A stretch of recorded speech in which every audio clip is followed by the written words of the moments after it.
বলবেন না মহারাজ, আমার গিন্নি চলে যাওয়ার পর থেকে তো হাত পুড়িয়ে খাই। আজকে সত্যি সত্যি রান্না করতে গিয়ে হাত পুড়ে গেছে, তাই তো? হ্যাঁ মহারাজ, আপনি একদম ঠিক ধরেছেন। বেশ, বুঝলাম, কিন্তু এখনো গোপাল এলো না। মহারাজ, আপনার জন্য একটা পত্র এসেছে। কই কই দেখি।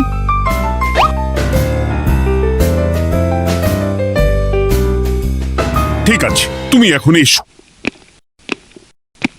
কিসের পত্র মহারাজ? দাঁড়াও, আগে গোপাল আসুক, তারপর বলছি। এই তো চলে এসেছি মহারাজ। দেখুন, আজকেও দেরি। আপনি কিছু গোপালকে বলেন না বলে লাই পেয়ে পেয়ে গোপাল আপনার মাথার উপরে উঠে গেছে। আমার নাম কি চুল নাকি যে মাথার উপরে উঠবো? আপনিও পারেন বটে। আমার নিজেরটাকেই চুল নেই। বাদ দাও, শোনো, আমি একটা নিমন্ত্রণ পত্র পেয়েছি। পাহাড়পুর রাজ্যের জমিদার বল্লভ নারায়ণ আমাকে নিমন্ত্রণ করেছেন। এ তো বেশ সুসংবাদ মহারাজ।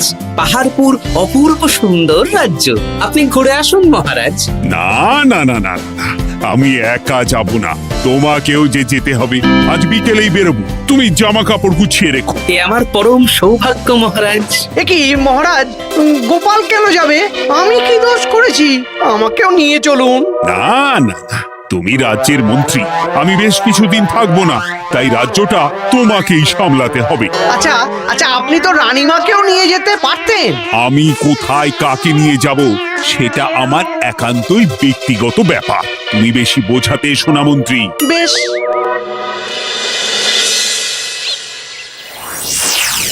গোপাল গোপাল আর গোপাল, এই গোপালের জন্যে আমাদের কপালটাই মন্দ থেকে গেল। মন্দ না, বলুন বন্ধ থেকে গেল।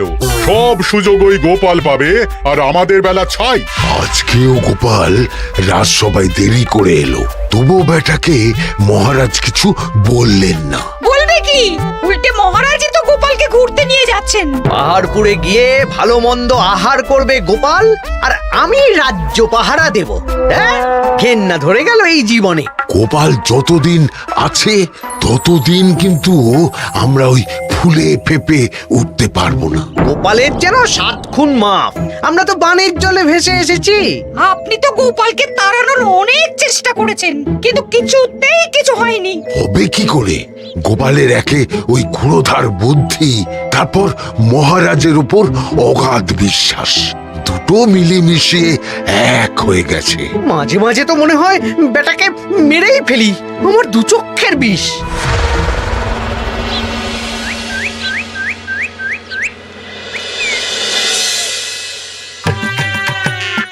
বলছি গিন্নি, কি এত তুমি পোটলায় বাঁধছো বলো তো? এত দূরের রাস্তা, তাই শুকনো খাবার ভালো করে বেঁধে দিচ্ছি। হ্যাঁ, তা কি কি দিয়েছো শুনি? ভিজে চিড়ে দিয়েছি, মুড়ি, নারকোল কুচো, চিনি দিয়েছি। হ্যাঁ, ব্যাস, আর কিচ্ছু দিতে হবে না। আমার সাথে তো মহারাজও যাচ্ছেন। আমি একটু বেশি করে দিয়েছি গো। দূর, সে কথা বলিনি। মহারাজ যাচ্ছেন তো, তাই মহারাজও নিশ্চয়ই রাজবাড়ি থেকে ভালো মন্দ খাবার নিয়ে আসবেন। যে যার নিজের তালে থাকে। কি আর করবো গিন্নি, উদরকে আদর করে যা সুখ তার অন্য কিছুতে নেই। বেশ বেশ, সাবধানে যেও। হ্যাঁ, তুমিও সাবধানে থেকো কিন্তু। আর নাতনি নাতনি গুলো এলে তাদের জানিয়ে দিও যে দাদু বেশ কিছুদিন থাকবে না। ঠিক আছে গো, ঠিক আছে। সাবধানে যাবেন মহারাজ।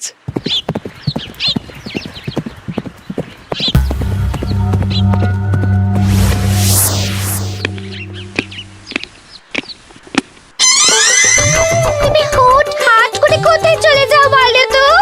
আমি বিকেলে তোমার জন্য মুচমুচে বেগুনি ভেজেছি। সে ঠিক আছে, কিন্তু তোমাকে এখন রান্নাঘরে থাকলে হবে না গিন্নি। উমা, রাতের খাবার কে করবে শুনি? আমি তো এখন একটু একটু রান্না শিখে গেছি।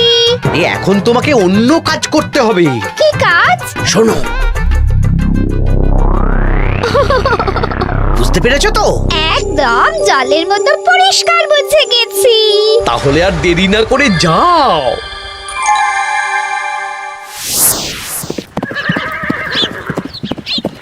মহারাজ একটা কথা বলতে পারি? বলো গোপাল। আমরা পাহাড়পুর জমিদার বাড়িতে যাচ্ছি কেন? তুমি তো জানো আমাদের সেনাপতি এখন একা একাই নিজের সংসার সামলায়। হ্যাঁ, ওই ঘটনার পর থেকে তো সেনাপতির জন্য ভালো পাত্রীও পাওয়া যায়নি। পাহাড়পুরের জমিদার বল্লভ নারায়ণের একমাত্র কন্যা এখন বিবাহযোগ্যা, তাই আমি আর তুমি দেখতে যাচ্ছি। সেনাপতিকেও সাথে নিয়ে গেলে হতো। না, আগে আমরা যাব, মেয়েটা কেমন সেটা বিচার বিবেচনা করে ফিরে আসবো। তারপর যদি সেনাপতি রাজি হয় তখন আমরা বাকি ব্যবস্থার দিকে এগোবো, তাই তো? একদম তাই। আর তোমার যে ভালো মানুষ চেনার ক্ষমতা আমার জানা আর কেউ নেই, সেই জন্যই তো তোমাকে নিয়ে এলাম। এ আমার পরম সৌভাগ্য মহারাজ।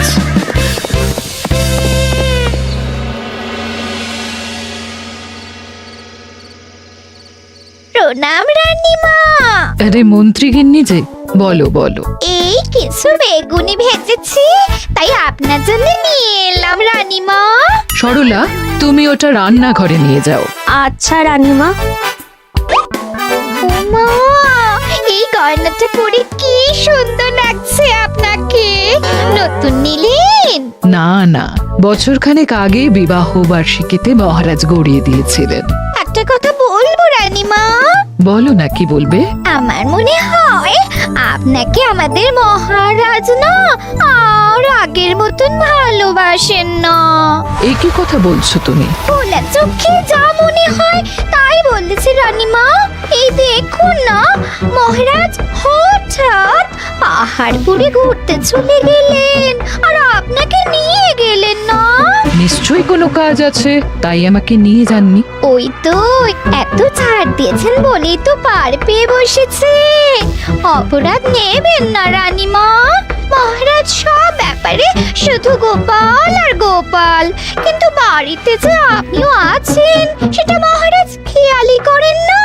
আসলে গোপালকে মহারাজ খুবই স্নেহ করেন তো। আপনি আগে না গোপাল আগে?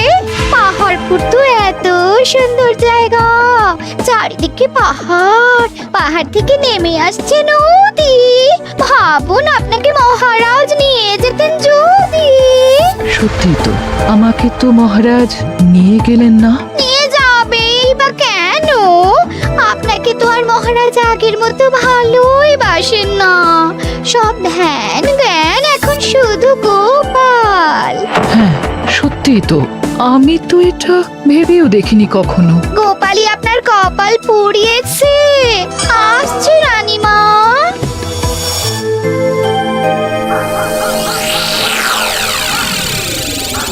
কি গো গিন্নি, আমি যেমন যেমন বলেছি তুমি তেমন তেমন রানীমাকে বুঝিয়েছো তো? হ্যাঁ হ্যাঁ, আমি একেবারে এমন ভাবে কানে পুষ্পমন্ত ঢেলেছি, রানীমার কান মাথা সব সব ভরে গেছে। এবার শুধু মাঝে মাঝে ইন্ধন জুগিয়ে যেতে হবে, বুঝলে? তারপরে তোমার পথের কাঁটা ফাঁকা হয়ে যাবে। আর একবার গোপাল সরে গেলেই আর কোনো চিন্তা নেই। দু হাত ভরে রোজগার করবে গো।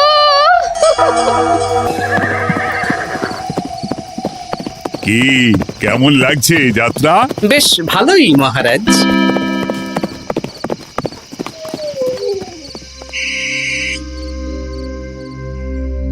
রানীমা, খাবার কি আমি এই ঘরে নিয়ে আসবো?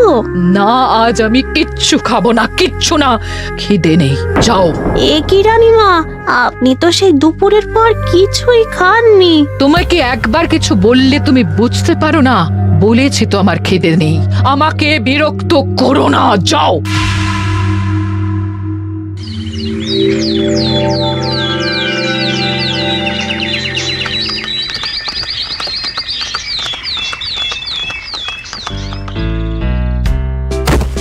আসুন মহারাজ কৃষ্ণচন্দ্র, আসুন আসুন আসুন। কি সুন্দর জায়গায় পাহাড়পুর, মনে হচ্ছে বেশ কিছুদিন থেকে যাই। তা থেকে যান না। এখন যে কাজে এসেছি সেটা আগে করে নি, তারপর যদি সব ঠিকঠাক তখন তো আবার আসতে হবে। তাও ঠিক। এই বিমলা মা, এদিকে আয়। এই নিন কমলা লেবুর শরবত। বেশ সুন্দরী দেখতে মহারাজ। নিজের মেয়ে বলে বলছি না, বিমলা সব কাজ নিজের হাতে করে। বাড়িতে পাঁচটা দাস দাসী আছে, তাদের কাজই করতে দেয় না। বাহ বাহ বাহ, ভালোই তো। আপনার মেয়েকে তো বেশ লক্ষ্মীমন্ত দেখতে। ও অনেক ছোটবেলায় মাকে হারিয়েছে, কিন্তু নিজের ইচ্ছে পড়াশুনো রান্না বান্না সব শিখেছে। যেমন হাতের রান্না তেমনই মাথায় বুদ্ধি। রান্না তো খেলেই বুঝতে পারবো। হ্যাঁ, আজ দুপুরে সব রান্না তো নিজের হাতেই করছে। আমি ওকে কিছু প্রশ্ন করতে চাই। দাঁড়িয়ে আছো কেন মা? বসো। মহারাজ, আপনার অনুমতি নিয়ে আমি বিমলাকে কিছু প্রশ্ন করতে চাই। করো না। আচ্ছা বিমলা, তোমার বয়স কত? আসছে শ্রাবণে আমি 19 বছরে পড়ব। আচ্ছা, শ্রাবণ মাসে জন্ম, বর্ষাকালে। বেশ বেশ। আচ্ছা বলো তো, মেঘের ডাকে জল ছেড়ে ডাঙায় উঠে পড়ে, মানুষ তাকে হাতে পেলে নিয়ে যায় ঘরে, এটা কি? কই মাছ। বাহ বাহ। এবার বলো তো, এমন কোন জিনিস যেটা একান্তই তোমার কিন্তু অন্যেরা বেশি ব্যবহার করে? আমার নাম। বাহ বাহ বাহ বাহ, খুব সুন্দর খুব সুন্দর। আপনার মেয়ের মাথায় বুদ্ধি আছে। আচ্ছা আচ্ছা, আরেকটা প্রশ্ন করবো। বলো তো, একটা অঙ্ক পরীক্ষায় তোমার বাবা 100-তে 90 পেয়েছে, তুমি 100-তে 100 পেয়েছো, আর আমি 100-তে 95 পেয়েছি। তাহলে কে বেশি বুদ্ধিমান? আপনি বেশি বুদ্ধিমান। মা, এটা তুই কি বললি রে? তুই তো 100-তে 100 পেয়েছিস, তাহলে তুই বেশি বুদ্ধিমান হবি না? না না, আমি হলে তো বুদ্ধিমতী হব। দারুণ দারুণ। জমিদার মশাই, আপনার মেয়ে সত্যিই বুদ্ধিমান। না মানে বুদ্ধিমতী। এবার দুপুরের ভুরি ভোজটা খেলেই বুঝতে পারবো হাতের জাদু।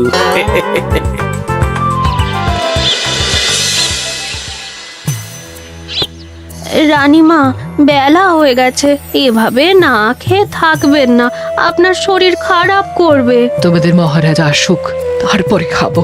যতদূর জানি মহারাজ আগামীকাল সকালে ফিরবেন।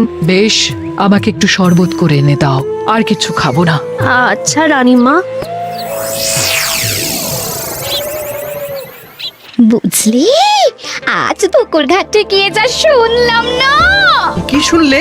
রানীমা গতকাল বিকেল থেকে কিচ্ছু খাচ্ছেন না, মহারাজের ওপর রাগ করে।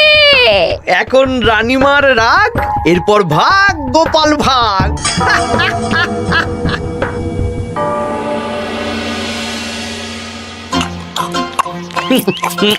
সত্যি বিমলা, তোমার হাতের রান্নার কোনো তুলনা নেই মা। আমাদের সেনাপতি তাহলে আর হাত পুড়িয়ে রান্না করবে না বলছো?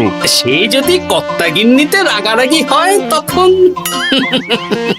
মা আমার লজ্জা পেয়েছে। তা আপনাদের কোনো আপত্তি নেই তো? কি যে বলেন, আপনার রাজ্যের সেনাপতি বলে কথা। বলছি, বিমলাকে তো আমাদের সেনাপতি দেখলো না, তাহলে? বিমলার একটা তৈলচিত্র আছে, আমি আপনাকে বরং সেটা দেব, আপনি ওনাকে গিয়ে দেখাবেন। সেই ভালো হবে, আমাদের খুব পছন্দ হয়েছে। তাহলে সেনাপতি রাজি হলে আমরা বিবাহের তারিখ চিঠিতে জানিয়ে দেব। আচ্ছা মহারাজ।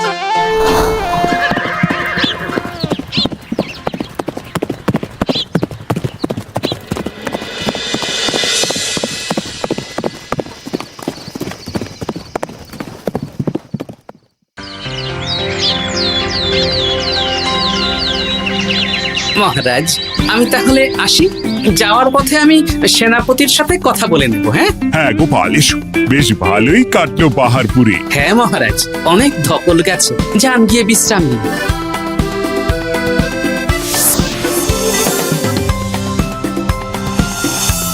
কি সেনাপতি, পছন্দ তো? হ্যাঁ, খুব পছন্দ হয়েছে গোপাল। তোমার চোখ তো দেখছি একেবারে জহুরির চোখ।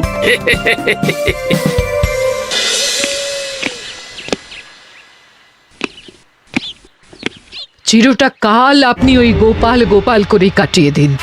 কি হলো? রানীমা গত পরশু থেকে কিচ্ছু খাননি, গতকাল একটু শরবত খেয়েছেন শুধু। কেন, কি হয়েছে? দেখুন মহারাজ, সহ্যের একটা সীমা আছে। আরে, আমার তো কিছুই মাথায় ঢুকছে না। মাথায় শুধু গোপাল থাকলে আমার কথা ঢুকবে কি করে মহারাজ?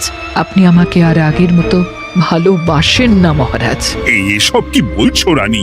ঠিকই বলছি।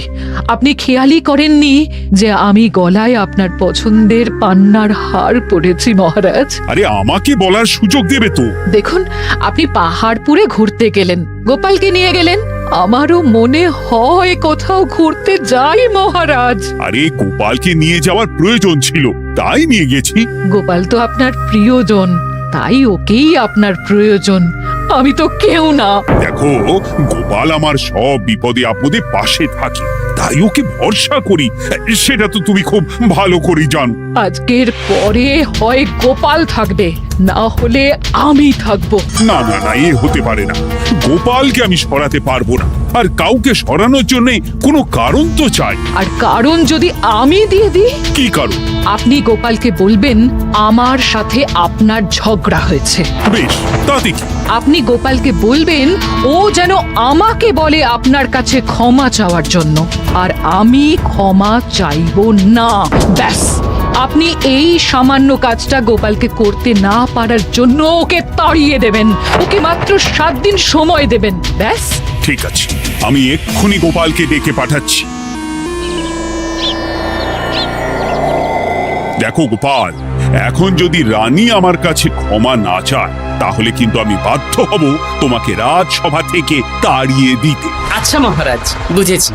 রানীমা আপনার কাছে ক্ষমা চাইবেন, কিন্তু তার জন্য আপনাকে আমার কথা মতো কিছু কাজ করতে হবে মহারাজ। কি কাজ বলো? বুঝেছেন? হ্যাঁ। না গোপাল, আমি মহারাজের কাছে ক্ষমা চাইতে পারবো না। দেখুন রানীমা, আমার মনে হয় আপনার ক্ষমা চাওয়াই উচিত। পুরুষ মানুষের মন বলে কথা, যদি বেশি দিন আপনি মহারাজের সাথে এরকম তিক্ত সম্পর্ক রাখেন, তাহলে কিন্তু মহারাজের মন অন্যদিকেও চলে যেতে পারে। এমনিতেও কি গোপাল? না, কিছু না রানীমা, শুধু এটুকু জেনে রাখুন, রাজবাড়ির মাঠে বাঁশ বাঁধা হবে। মানে কেন?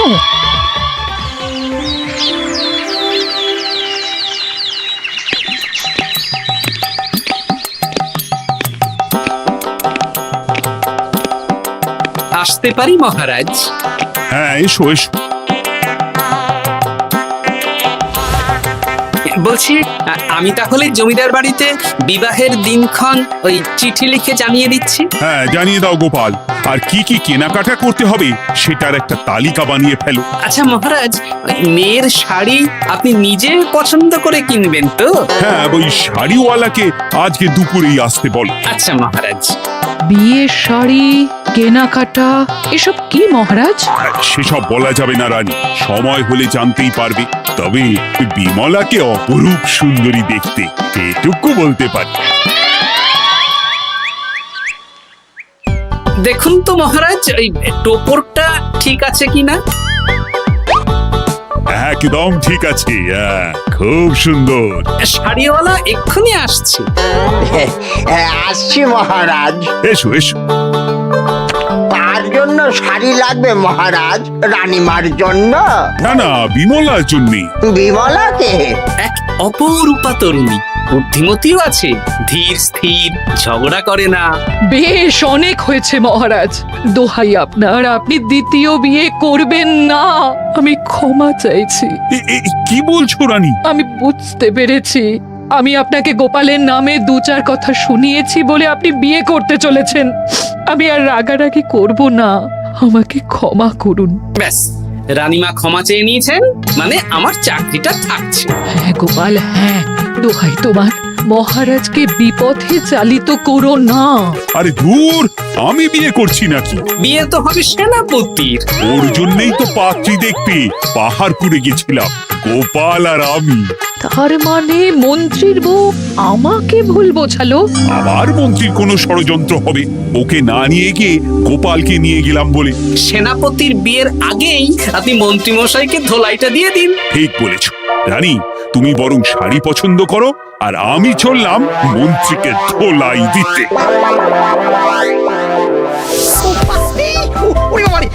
তুমি এত নীচ, হ্যাঁ? তোমার গিন্নিকে দিয়ে রানীর কানে বিষ ঢালা। ভুল হয়ে গেছে, ক্ষমা করে দিন। এখন মন্ত্রীমশাই ভ্যাঁ করছেন, কদিন পরে সেনাপতির বিয়েতে প্যাঁ হবে ছাদনা তলায়।